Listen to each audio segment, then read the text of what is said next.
Hello, my name is Dwayne Kimball, owner and founder of KMD89, the VA Claims Consulting, Leave No Vet Behind, and also I'm a United States Army veteran. Today I'm bringing you another educational video as it pertains to the VA disability compensation claims process. But before we get into today's video, please make sure you like, subscribe, hit that notification button, and don't forget you can find us on Facebook, LinkedIn, Instagram, and Twitter. And also, do not forget that we have our scheduled Veterans Roundtable every month, the third Thursday of every month at 1 p.m. Eastern Standard Time. And you can go to our website at kmd89.com, kmd89.com, and sign up there. Also, the event is free. Okay, today's video. When does age play a role in your VA claim?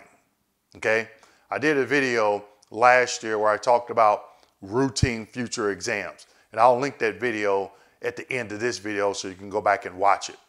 And I talk about some of the things of when an exam should not, a routine exam should not be requested. And a lot of people get that number of 55 confused, and they don't go out and do some research. So today I'm going to share with you 3 different slides, and one of the slides gives an example about age, and then others talk about when age may come in and play a factor.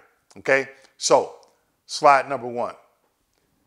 Here in slide number 1, you can see its name. You have the number of the manual reference, and then the name of this manual reference, when not to schedule when not to schedule review examinations. Now, understand this M21 is just the M21, is not from the 38 CFR.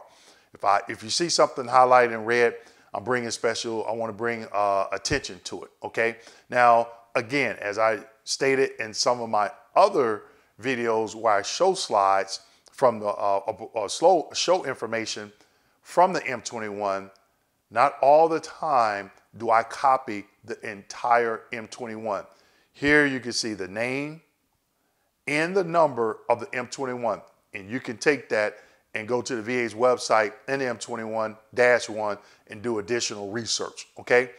So with that being said, when not to schedule a review examination, okay? And it states, do not establish a future examination control in cases when. Now, we're just going to jump to the one I have in red. The veteran is over 55 years of age, except under unusual circumstances or where required by regulation, okay?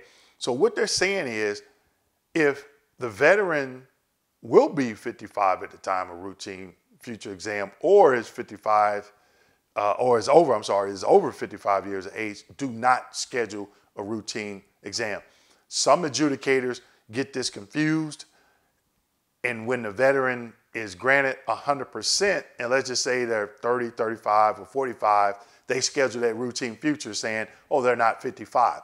That's not the way it reads. It says if they're 55 years of age.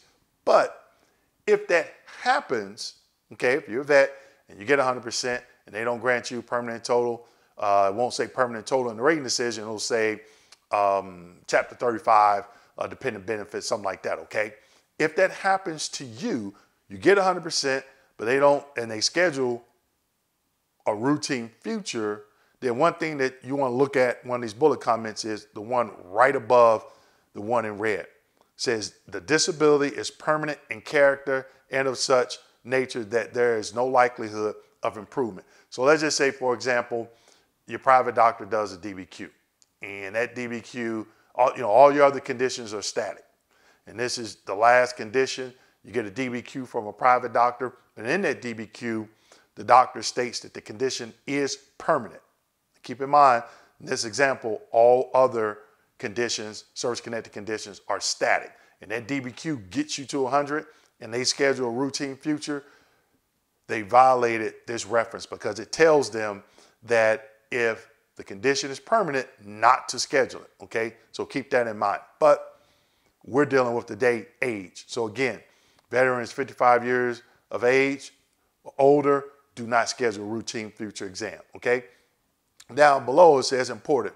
Therefore, where one or more of the above criteria are applicable and the evidentiary record includes a single examination report portraying improvement in a disability that has persisted at its assigned level of evaluation for 5 years or longer. Okay, again, in a disability that has persisted at its assigned level of evaluation for 5 years or longer, do not proceed with scheduling an additional re-examination unless doing so is required by regulation or warranted in light of unusual circumstances, such as in cases of veterans over age 55. Now, before I talk about that piece, I've been challenging a lot of veterans to get their VA claims folder. And when you get that VA claims folder, there's going to be a rating decision code sheet. And in that code sheet, it'll have everything you're service connected for, the diagnostic codes, but right under where it has the service connected conditions, it'll say 10% effective, whatever date. And then if you come in for an increase, and let's say they give you 20% for that particular condition, it'll say 20% and an effective date. And there you can see, okay, what was the last percentage you had for that condition and the effective date, and you can calculate that 5 years from there. Okay, so that's another important reason why you should get a copy of your VA claims folder. So you'll have that information. Okay, now said I had 3 slides. Slide number 2, and this is kind of a long one, but I'm only going to cover part of it. Okay, so this one is considering a veteran's age in connection with review examination. So at the top, you can see they list another M21 reference, and next to that, I put previous slide. I put that in there, okay? So if you look this up, you're not gonna see previous slide. I put that in there myself, okay? So it states, as is discussed in that particular M21 in the previous slide we showed, and with only rare exceptions, veterans over the age of 55 must not routinely recall for re-examination, okay? And here's a table. And I like these tables because they give the adjudicators or VA employees something to follow, okay? Use the table below to determine the impact of the veteran's age on future re-examination efforts and planning. If the veteran will have reached or surpassed age 55 by the time re-examination is conducted. Then on the right, it says, then do not, I'm gonna repeat, do not schedule the re-examination unless required to do so by specific regulation or compelled to do so based on unusual circumstances, okay? Now, there are some conditions out there that, regardless if you're 55, 60, 65, 70, 75, a routine future exam is going to be scheduled, okay? And one of those, when they say compelled to do so based on unusual circumstances, I think the example I'm about to provide you falls underneath that, okay? So it's, let's just say a veteran has cancer, prostate cancer, okay? If you're 60, you're going to get a routine future unless the doctor states on that exam that condition is terminal, okay? Because prostate cancer is not, it'll go into remission and then it could come back, okay?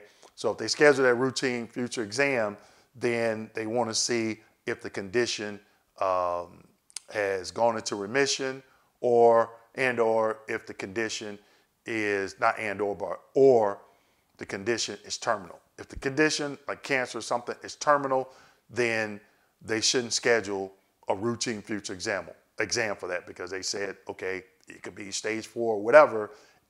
the veteran is not going to be cured. Okay, so at that time, if the veteran's been service connected at 100%, they should just let that play out. Okay. Now, the final slide, slide number 3. And here in slide number 3, it states example of considering a veteran's age. And I'm just going to read through this real quick. A veteran born on March 7, 1963 claims an increase in service connection. SC means service connected. Okay. So claims an increase in his service connected post-traumatic stress disorder. Currently evaluated as 50% disabling. Medical evidence in connection with the claim supports an increased evaluation of 70%, but also indicates that the veteran recently began attending weekly counseling sessions with a therapist, and the prognosis for the progress is hopeful, and the potential for improvement likely. The claim is forwarded to the rating activity. Rating activity, those are the adjudicators / RVSRs, okay, for a decision in February 2017. The increased evaluation of 70% must be awarded and deemed static. Static means it's not going to improve, okay, with no future review examination schedule. Now, they're saying this even though the doctor said improvement likely, okay? Now, rationale. If pursued, a routine future examination will be scheduled for performance in February 2020, 3 years following the rating decision's preparation. The veteran, though only 54 years old at the time of the claim's referral to the rating activity will be, rating activity will have surpassed age 55 by the time the examination is conducted. Okay, so what they're saying is the veteran, if the rating activity, the rater or RVSR scheduled a routine future exam, the veteran will be over 55 years of age. Okay, so that may sound like it's a lot of information. It's not. I'm going to break it down for you. Okay, basically, routine future exams. If the veteran is 55 or older, they shouldn't schedule the exam. Keep in mind, if you get a DBQ done and the doctor states that that condition is permanent, that's another criteria of when the adjudicator is not supposed to schedule the exam. Okay, and I did give you an example of if the veteran is over age 55, when that routine future could be scheduled. Cancers, okay, because sometimes cancer goes in remission for a while. But again, if the doctor states that that cancer that the veteran has is terminal, then there shouldn't be an exam scheduled. In that last slide, there is information saying that improvement is likely.